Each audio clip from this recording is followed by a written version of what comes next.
專業屍體對話，敏感真相解碼。俾個機會等我對你粗魯10分鐘。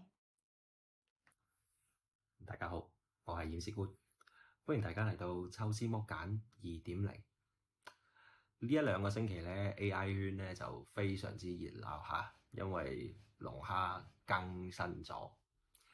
但我見到嘅就唔單單只係一次技術嘅更新啦，而係一大班人忽夜之間咧就冇咗佢自己嘅位置嚇。你以為開源係一種太公分豬肉嘅一件事啊，人人有份，但現實係有人寫規則，有人用規則，有人可能連個規則喺邊都唔知。上2集我同大家講一人公司同埋嗰啲冇真心話可言嘅公司。今集我想同大家探討一個更加簡單嘅事。如果你而家係用緊 AI， 你會覺得自己屬於邊一個層次？嗱，老實講，其實龍蝦今次嘅更新呢，一句説話講晒就係之前飲你哋點樣去用我啦或者叫做玩我都好啦嚇。而家呢，我就唔俾你玩啦，或者叫唔陪你玩啦。咁所以你就會見到嗰啲插件就冇咗啦。亦都會見到嗰啲規則同埋嗰啲路徑都改咗。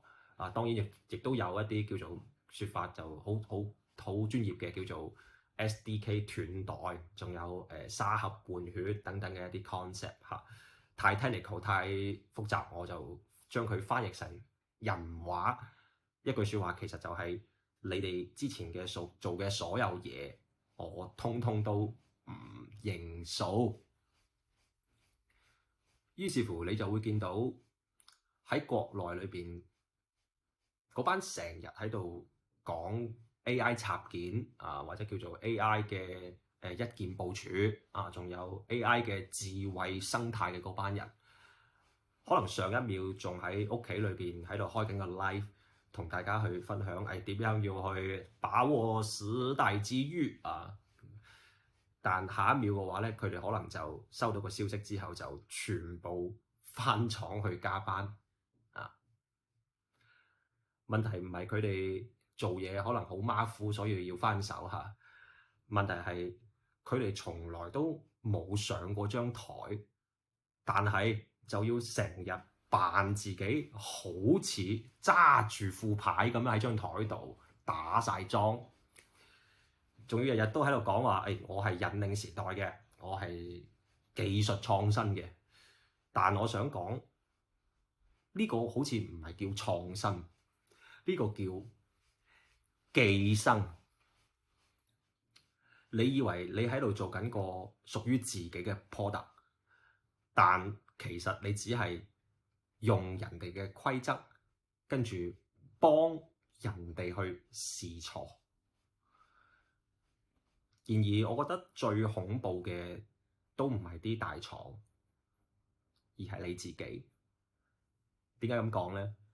你而家可能用緊隻 AI 喺度寫緊文章，或者係做緊週報，又或者可能係 web coding 喺度搞緊個 product 啦，又或者可能係做緊啲副業啦可能你會覺得自己掹緊車邊㗎啦亦都叫做提前入局，或者係叫做唔想執輸啦等等。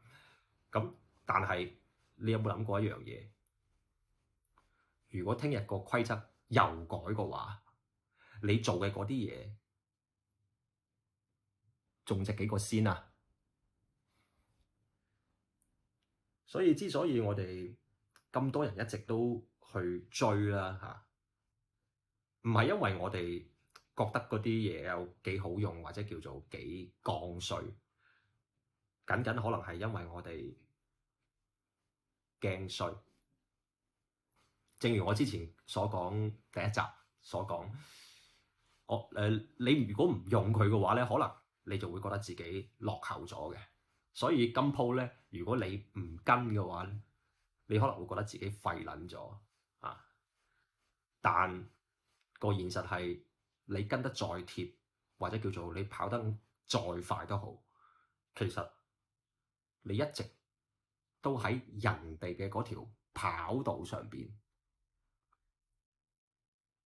然而呢種嘅玩法咧，其實我哋係真係撞過板嘅。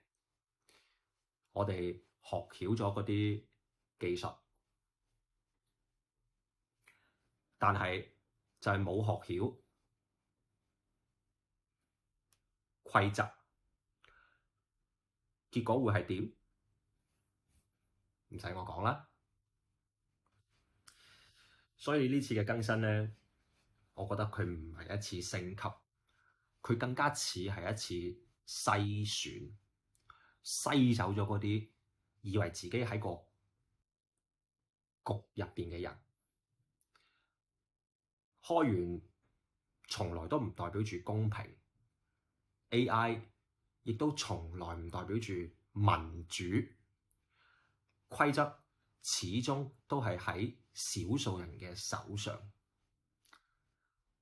你以為你用緊個 AI，其實只係 AI 喺度諗緊可以將你擠去邊。所以啦，下一次更新嘅時候，會唔會擠埋一邊嘅就係你呢？我係驗屍官，呢度係抽絲剝繭2.0 AI 時代，我哋慢慢拆。